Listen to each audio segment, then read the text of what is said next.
Example 1.19. Find the rational numbers that should be added and subtracted so that they will make the sum 3 1 by 2 plus 1 3 by 4 plus 2 3 by 8 to the nearest whole number. என்ன சொல்லியிருக்காங்கன்னா ஒரு some கொடுத்துருக்காங்க. இந்த சம்மில் ஒரு rational number add பண்ணி minus பண்ணினா நமக்கு இதோட நியரஸ்ட் ஹோல் நம்பர் வரும். அந்த ரேஷனல் நம்பர் என்னன்னு கேட்டிருக்காங்க. இப்போ பார்க்கலாம். சம் என்ன கொடுத்துருக்காங்க? 3 1 by 2 plus 1 3 by 4 plus 2 3 by 8 கொடுத்துருக்காங்க. இது எல்லாமே மிக்சடு ஃப்ராக்ஷனில் இருக்குது. நம்ம ஃப்ராக்ஷனில் மாற்றிக்கலாம்.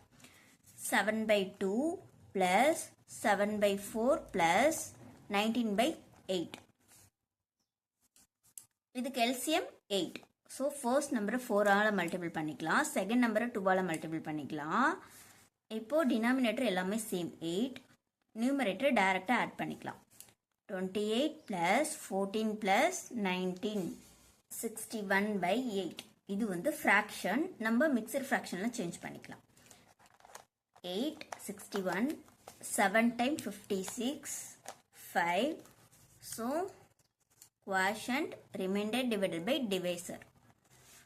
ஸோ இந்த நம்பர் வந்து 7க்கும் 8க்கும் பிட்வீனில் இருக்கும். ஓகேவா? It lies between 7 and 8. இப்போது நம்ம 7 5 by 8ஓட ஒரு நம்பர் ஆட் பண்ணால் நமக்கு 8 வரும். சப்ராக்ட் பண்ணால் 7 வரும். அது எந்த ஃப்ராக்ஷன்னு பார்க்கலாம். 7 5 by 8 7 5 by 8லேருந்து 5 by 8 சப்ராக்ட் பண்ணால் நமக்கு 7 வந்துருமா? ஓகே. 7 5 by 8 எப்படி எழுதலாம்? 7 plus 5 by 8 எழுதலாம். minus 5 by 8 ஈக்குவல் டு என்ன? 5 by 8 5 by 8 கேன்சல் ஆகிடும் 7. ஸோ நமக்கு ஒரு ஹோல் நம்பர் கிடச்சிருச்சு. இப்போது ஒரு நம்பரை ஆட் பண்ணனா நமக்கு 8 வரும். அது என்ன நம்பர்னு பார்க்கலாம். 7 plus 5 by 8 plus 5 by 8ல் 8க்கு 3 கம்மியாக இருக்குது. So 3 by 8. இப்போது 5 by 8 plus 3 by 8 டினாமினேட்டர் ஈக்குவலாக இருக்குது. 8 by 8. 7 plus 8 by 8 1. So 7 plus 1 8. So நமக்கு ஆன்சர் வந்து 5 by 8 and 3 by 8. Example 1.20. A student instead of multiplying a number by 8 by 9 by mistake divided it by 8 by 9. If the difference between the correct answer and the answer got by him is 34, then find the number. இங்கே என்ன சொல்லியிருக்காங்கன்னா ஒரு student வந்து ஒரு நம்பரை 8 by 9ஆல் multiple பண்ணணும். ஆனால் 8 by 9ஆல் divide பண்ணிட்டாங்க. ஸோ நமக்கு ரெண்டுக்குள்ள டிஃப்ரென்ஸ் வந்து 34. நம்பர் என்னன்னு கேட்குறாங்க. நம்பரை வந்து நம்ம எக்ஸ்ன்னு எடுத்துக்கலாம். எக்ஸ் ஃபர்ஸ்ட் வந்து இந்த நம்பரை 8 by 9ஆல் மல்டிபிள் பண்ணணும். அதுதான் நமக்கு கரெக்ட் வேல்யூ. ஓகேவா?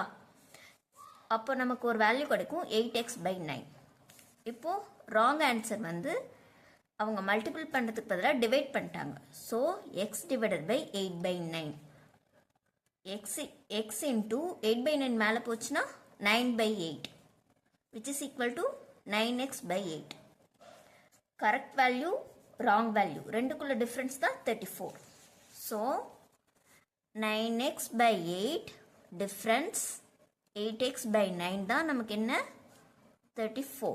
இது இப்போ சால்வ் பண்ணலாம். ரெண்டுக்கு எல்சிஎம் வந்து 72. ஃபர்ஸ்ட் நம்பரை 9ஆல் மல்டிபிள் பண்ணிக்கலாம். செகண்ட் நம்பரை 8ஆல் மல்டிபிள் பண்ணிக்கலாம். 9 9 is 81. x divided by 72 minus 64x divided by 72 equal to 34. இப்போ டினாமினேட்டர் ஈக்குவலாக இருக்குது. ஸோ நியூமரேட்டர் டைரெக்டாக சப்ராக்ட் பண்ணிக்கலாம். 17x divided by 72 equal to 34. x divided by 72 equal to 34. 17 divided by 72 வந்து மல்டிப்ளிகேட்டிவ்ல இருக்குது. ஸோ ஈக்குவல் டு இந்த சைட் போகும்போது ரெசிப்ரோக்கல் ஆகிடும். x equal to 34 into 72 divided by 17. 17 2 times 72. Answer 144. x equal to. Next example 1.21. Simplify 4 by 3 minus of minus 3 by 2 plus minus 5 by 3 divided by 30 by 12 plus minus 12 by 9 into minus 27 by 60. இதை simplify பண்ணணும். ஓகேவா first இது cancel பண்ண முடியும் எதெல்லாம் cancel பண்ண முடியுமோ cancel பண்ணிடுங்க 3 3 are 9 4 time 12 3 time 9 time 4 time 4 time 9 by 4 minus minus plus so 4 by 3 minus minus plus 3 by 2 plus minus 5 by 3 இங்கே டிவைடில் இருக்குது இதை மல்டிப்ளாக சேஞ்ச் பண்ணால் இது ரெசிப்ரோக்கல் எழுதிக்கணும் 12 by 30 plus 9 by 4 4 time 12 6 time 30 2 by 3 இங்கே மைனஸ் இருக்கு ஸோ இதுக்கு எல்சிஎம் வந்து 6 இதை 2 ஆல் மல்டிபிள் பண்ணிக்கலாம் இதை 3 ஆல் மல்டிபிள் பண்ணிக்கலாம் 4 2 are 8 plus 9 divided by 6 minus of 2 by 3 plus 9 by 4 so 9 8 17 17 by 6 minus 2 by 3 plus 9 by 4 LCM வந்து 12 so 6 time 2 time வரும் இது 4 time இது 3 time 34 minus 8 plus 27 which is equal to 61 minus 8 divided by 12 so 53 by 12 is the answer.